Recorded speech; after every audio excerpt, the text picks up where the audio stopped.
I call the honourable member for Corangamite. Thank you, Madam Speaker. My question is to the Minister for Trade and Investment.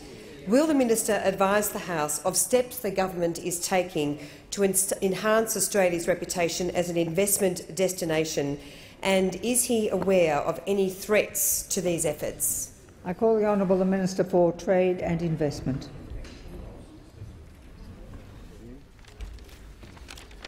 Thank you, Madam Speaker, and I thank the member for Corangamite. And I make the observation that the member is proving to be as effective as her mother, who served the region of Geelong and Geelong with such distinction for many years.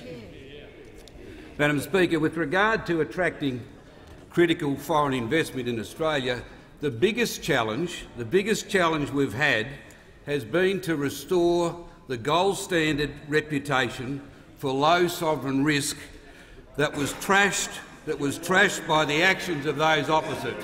When we saw, Madam Speaker, the 4 biggest budget deficits in our history, the live cattle debacle, the introduction of a highly punitive carbon tax when no one else had one, the blindsiding of the resources sector with a mining tax, and, of course, the blowout of up to 2 years for the approvals of major projects. Madam Speaker, these and a host of other actions have bludgeoned our reputation for low sovereign risk. For that reason, we've moved swiftly to make amends.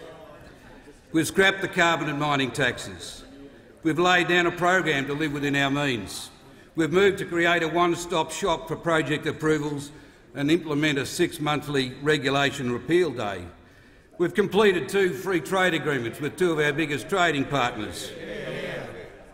We've moved quickly to restore trust in the trading relationship with Indonesia, and we've prompted the emergence of many major infrastructure projects with asset recycling plan.